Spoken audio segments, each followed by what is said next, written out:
Joining us on the journey today is a creative media, marketing, and branding professional. Please welcome to the journey, FCBC's own, Emil Wilbekin. All right, let's give it up for Emil.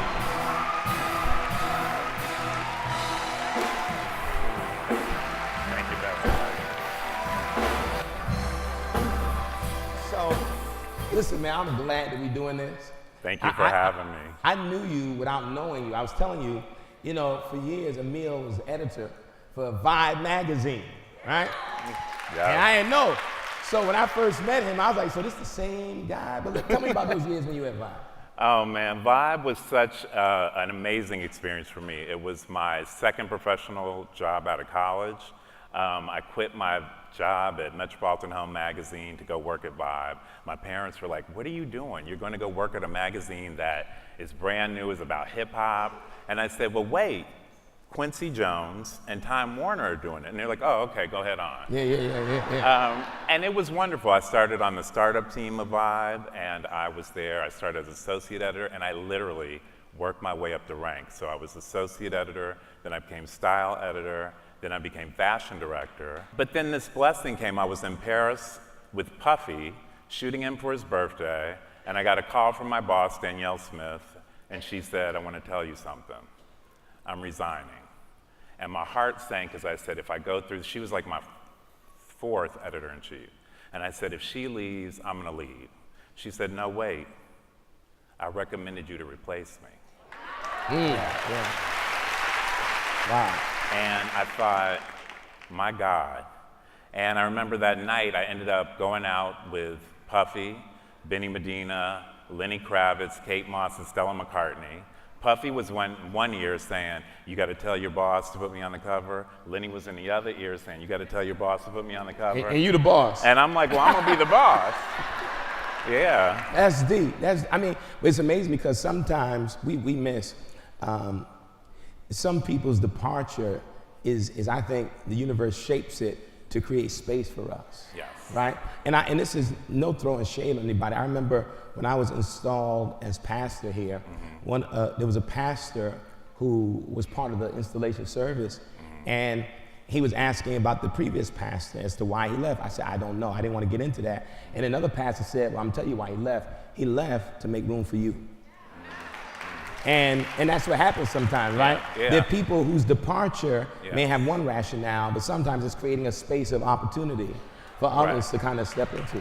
Yeah, and it was a real blessing for me because I didn't realize what becoming editor-in-chief of Vibe would mean for me and then for a whole community of people, because I was the first Black gay editor-in-chief of a national magazine. And thank you. Later I found out that all these young men around the country were looking up to me. And they said, seeing you on TV on VH1, seeing you on MTV made me realize that I could be somebody one day. Wow. So. Now I want you to share something you shared about your personal life with me. The journey is about hearing the story behind the story, right? So give us a little piece of that story that has been formative, but that kind of pushed you in many ways. Well, it's very interesting. Whenever I get into my dark spaces, my mother says, you have been blessed, and God continues to bless you. And she says that because I was adopted, and at 7 months old, I was given up for adoption at birth, and my adoptive parents happened to be looking for a child. They wanted a boy. So I wasn't verbal. I didn't have like the mobility or the touch that most babies have. And so they said when they walked in the room, and this is God, I put my hands up to my father like this. Wow. And they say you couldn't do that. Yeah. Wow. So, I think about that moment, and God always shows me that he's got me. Yeah. It's funny you say that because we don't even realize in our walks with God that sometimes it's not being verbal, it's the ability to stretch those arms out to God. Yes. Right? To show our willingness for God to come and to take us. But has that had any kind of impact on you personally, even as you matured and realized, did it have the kind of impact where I know I've spoken to some people who've been adopted, and it was always this this sense of not belonging. Did you ever experience that? I definitely had a sense of not belonging. I had a sense of abandonment a lot in my life. I've gone to therapy to deal with, intimacy issues with relationships, because it was very hard for me to connect, because I always had this fear that I was going to be abandoned. And it wasn't until last year, my mother has congestive heart failure, and she's been very, very ill. And I would go to Cincinnati like once a month to see her, and I said, I'm going to start videotaping her talking about my adoption. It's a book project that I want to do to find my birth parents. It was a very interesting moment where my mother said, no, you are exactly what we wanted. And you weren't really abandoned. She was like, you filled us. And she's like, you are almost more like us than our natural son.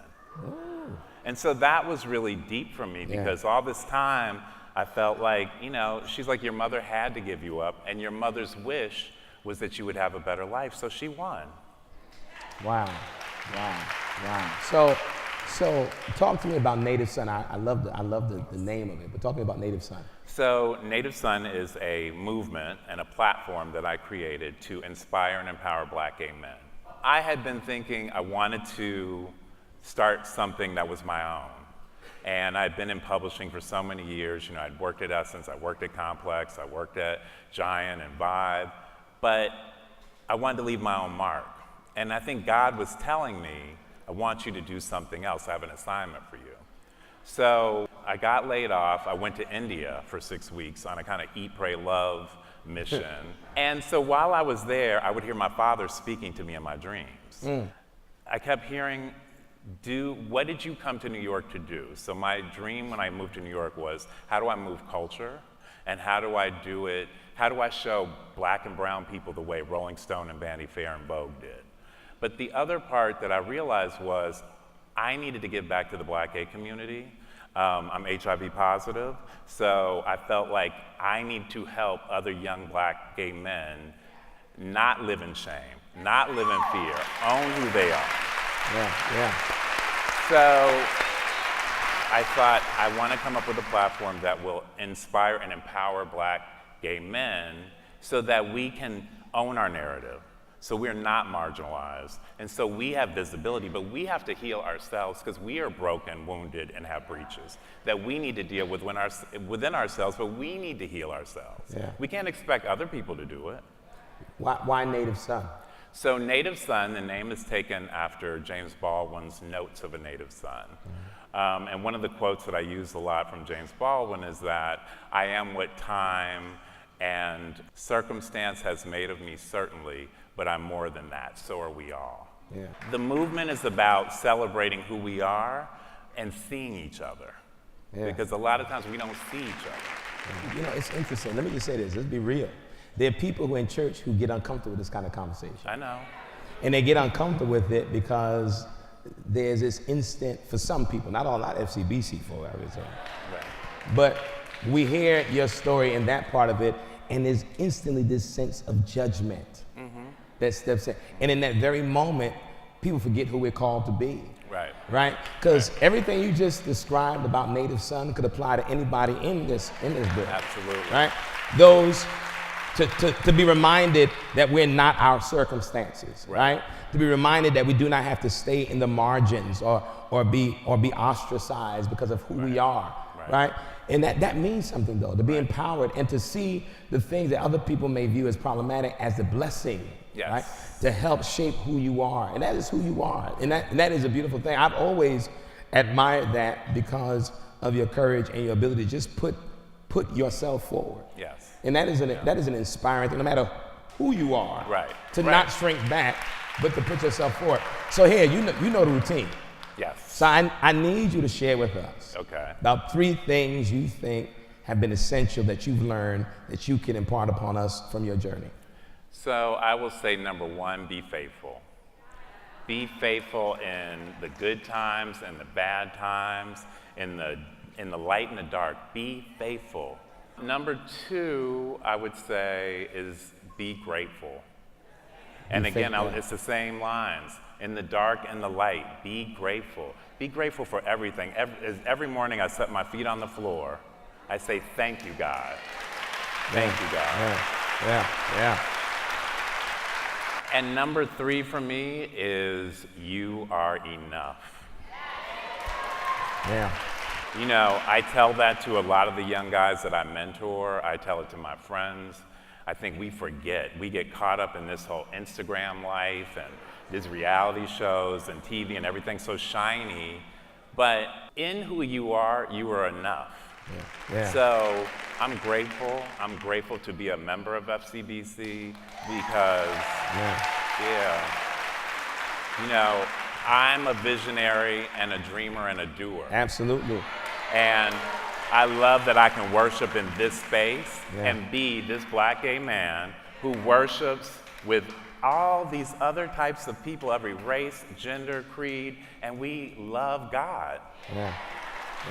So you said be faithful, Yes. be grateful, and know that you're enough. Yes. You forgot a 4th thing. What's that? You forgot the 4th thing. And make sure you retweet Pastor Mike's quotes, because you do that really good. Listen, let's thank Emil Wilbekin.